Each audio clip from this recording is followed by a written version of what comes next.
I'm so much in pain losing my youngest grandson. I loved him so much and he loved me. I never missed a day. In the mornings I think about him. Even at nights I pray that things will turn around good. That's all. My name is Elsie Watney. I came to court here today to support the Boushie family. We lost a young boy from our community, just a young man who never had a chance to live the rest of his life. He was shot down, cold-blooded murder by a white farmer.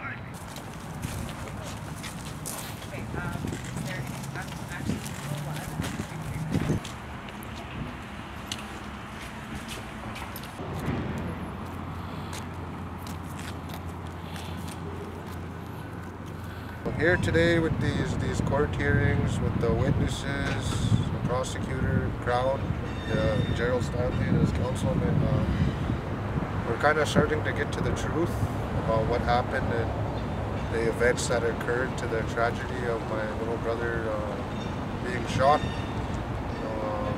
Murder is murder. We live in the 21st century. We don't live in the 1800s where you could get away with stuff like that. This is modern society and equality. Well, I wish it didn't happen to us, and I wish that these kind of things don't happen. But there comes the guns and people pointing guns at people, and what do you expect? Guns are meant to kill. They're not meant to be friendly in any kind of way. That's their one and only purpose, is for killing. Firearm. Doesn't justify what Gerald Stanley did, with the Arms Act and whatever, protecting his property. It wasn't worth a life. This man was 54 years old. He done lived half his life. My little brother, he didn't start living. He started to enjoy himself over the summer. He's not a bad kid. He did hard work. He did hard labor work, breaking horses, farm work. Did all kinds of sorts, He partook in the cultural events in our community, Scopios worked, did all kinds. He always had a smile on when he did it, when it came to helping people. It was his last $5 or his last smoke to help you out, you do it. That's the kind of traditions we were brought up with our grandparents, our grandfather. It hurts to see this guy sitting in there, smiling, laughing in the courtroom. He's very unremorseful.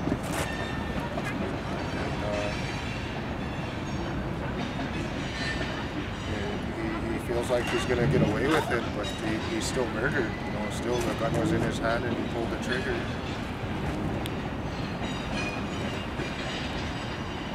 Kind of own up to what he did. Trying to avoid it. You can't take a human life and not expect nothing to be, any kind of punishment to be dealt towards you. So hopefully, like I said, I'm hoping this court system upholds its behalf. I'm believing in the law, I'm putting my trust in the law, and I hope for the best, the best outcome, that he does receive a maximum penalty for the shooting that he did. I hear no rhetoric. Yeah. That we're here for public safety. Yeah. We're here to make sure that the people are safe on both sides, because to me that's rhetoric. And it really pisses me off, man, when I see this kind of treatment for that white farmer in there when he took that young boy's life. And his mother had to see that blood on the ground and see her son like that. Yeah, she's here to find out the truth. So are we. But you know what? I don't trust the justice system. I just don't. There's one law for white people, there's another law for Indian people. That's got to change, man. Today is April 4th, 2017. It's been how many months? It's been since 8 months since the shooting of Colton Boushie, and today's day 2 of the preliminary hearings. And I'm here today to support the family and the community and to find out what happened, the events of that day, and to hopefully see some truth come out today in what happened, and that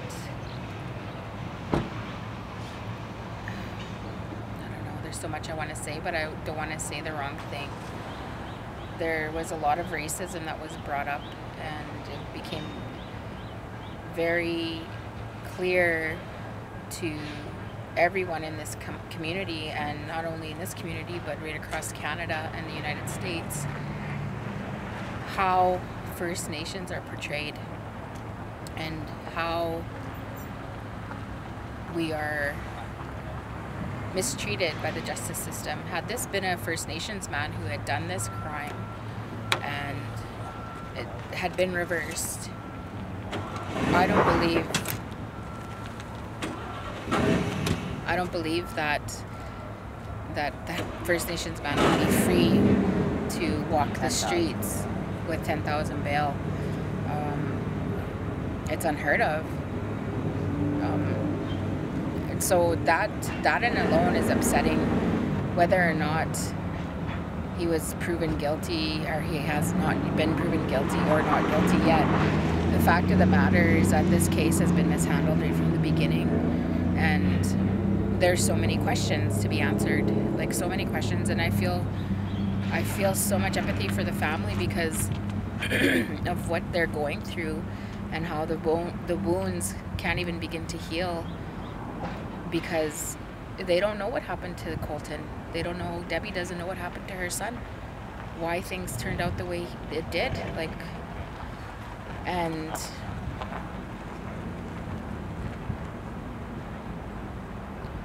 I just hope that they can come to a place of peace and a place where they can grieve the loss of their loved one, and that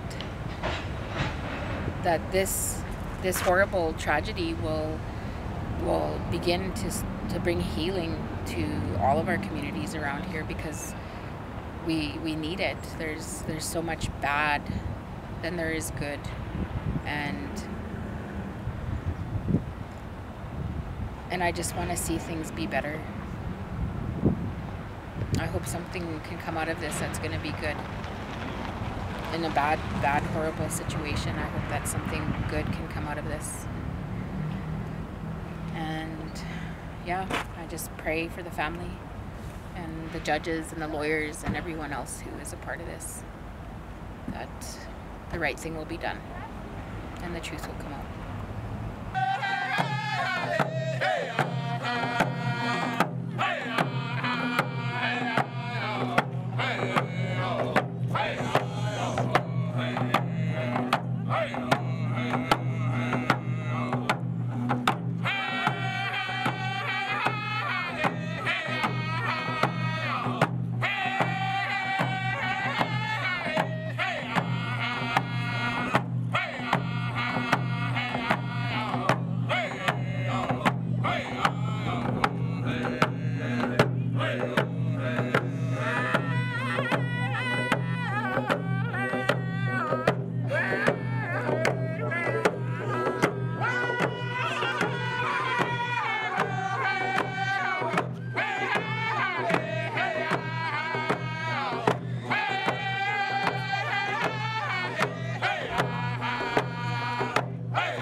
Mr. George Nicotine from Red Pheasant, Nukes, Tuscany. This court case today, and all the stuff that are coming out, the evidence and that, all the bullets and guns, but I'm here for the family and for the support and try to keep straight. And after seeing those photos and that, it's kind of open wounds. I don't know how the family's gonna. They're still in the grieving process, and they're hurting a lot more now. Seeing all that evidence, whatever, that's in the courtroom, and seeing the Kukum and mom and cry, it's kind of tough to see in that situation, you know. But justice, I hope, will prevail. But the system's never been in our favor. But Mr. Stanley might get away with the justice system, but one day he's going to have to answer to the Creator. There's a bigger judge he's going to have to answer to after all this is said and done. I'd like to thank all the people. Thank you for your support and prayers. And I just want this to come out. Like, I want justice for my son. That's all I have to say. I am here to support Colton Boushie and his family outside the courtroom. It's going to be a long week for family, and so I hope that the courts make a decision, the right decision in regards to this senseless loss of life, and to do justice where justice is due. These Stanleys kind of helped me with gathering my thoughts and my words. So I'd like to begin this day by giving thanks to the Creator for blessing us with another day. I'd like to thank all the people who come out to support and gather with us, to stand with Colton, and to stand with us in peace and solidarity, as well as those who express support from afar. On August 9th, 2016, Debbie Baptiste lost her youngest son. Satin, Jace, and William lost their baby brother. Elvin lost his nephew. I lost my cousin. We lost our Colton, and he's irreplaceable. However, Colton's death must have a purpose. While his death revealed the deep divide that exists between many within this province, it has also brought us here, to this courthouse where we can come together and ask for a fair trial for everyone involved. We, Colton's family, hope that this preliminary hearing and the issues that it raises about our relationships with each other will generate further discussion and dialogue to help us bring our communities together. We'd just like to thank everyone for your support today, as well as throughout the week, as we seek justice for Colton. Hi, hi.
Okay.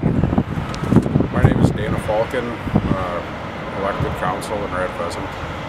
Just came out to help support the family in their rally and just try and be here for them. You know, it's a tough time for them. It brought up a lot of painful memories again of the shooting last year of their son and relative, Colton. It's also brought up, this whole event brought out a lot of the racism throughout our community, throughout our province and the country. And it's just showing how strong the racism really is, showing how our justice system is. And, yeah, just hopefully everybody can be supportive of it all. That's it.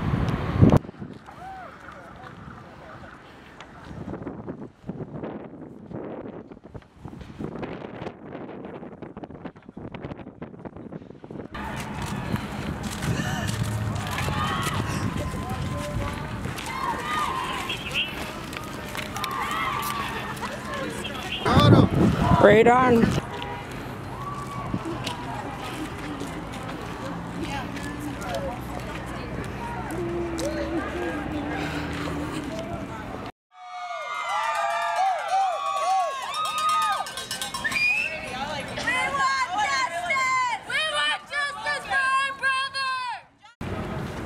It's there.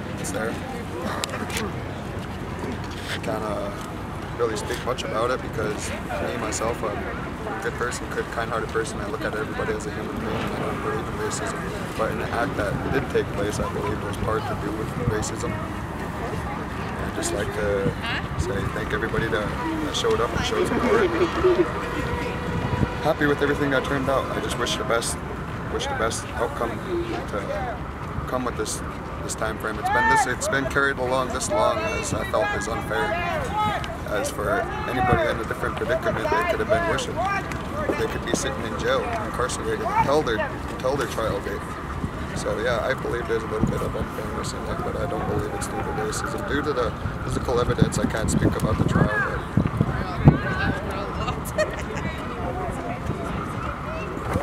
But From what Jade said earlier today, it seems like your family is really finding, that extra purpose for making sure that those cultural divides do kind of go away. Is that helping you guys find healing? Yeah. We find healing with our family and bonding together. Supporters that come together and support us.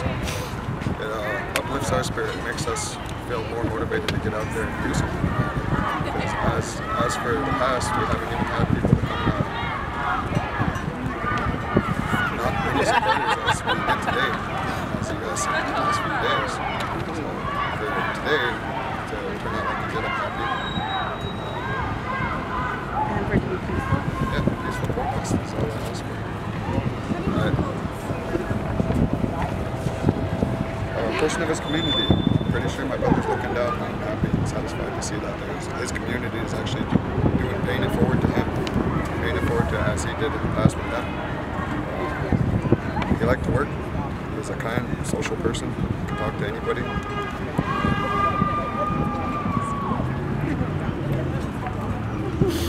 just want him to be remembered as a good person, good-hearted person. Loved his people. He always had a smile on his face. You could approach him. He wasn't that kind of person to turn anybody away from anything. He was always helpful, always looking for a helping hand. In our term, we call it Scofios, person of the community. That's the young men in our tribes. And that's a person he was, and I want him to be remembered as that person of his community. If anything to be stated about racism, it's there, it's alive, it's deeply embedded into the roots. Despite the awareness that we show today, it doesn't change the fact that it's been rooted in, embedded in everybody's skin. There's a difference set between us. Despite acknowledging it, awareness, whatever is done, it's still there, it's still deeply rooted. In short, in perspective, what I'm trying to say is that for the people to ask themselves, ask yourself, take a moral inventory and ask yourself of what you think you are as a racist, as a person, as a human being, and what you think of another person as. That will define you how a racist will be. I can just dictate what else to say.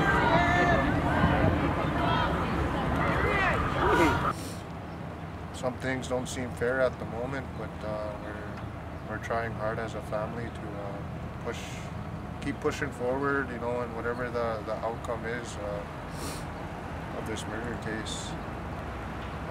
We tried our best for Colton. We did everything we could in our power. I just want a brighter future, I guess, for us younger people and our children. You know, for these kind of tragedies not to occur within our communities with these farmers. Throughout the time, we had good relations, working with them, you know, being hired by them to help them with their farm work, and paid decent wages. And everyone's chanting justice for Colton. Do you feel this is one step further to getting there? Absolutely. Just yelling. Absolutely. The trial is the next step, and that's what we're going to do. And we're just continue to seek out the truth, and we'll be here. Thank you. Done. Really? It's been a trial. Awesome. Yeah, they didn't throw it out a quarter, nothing.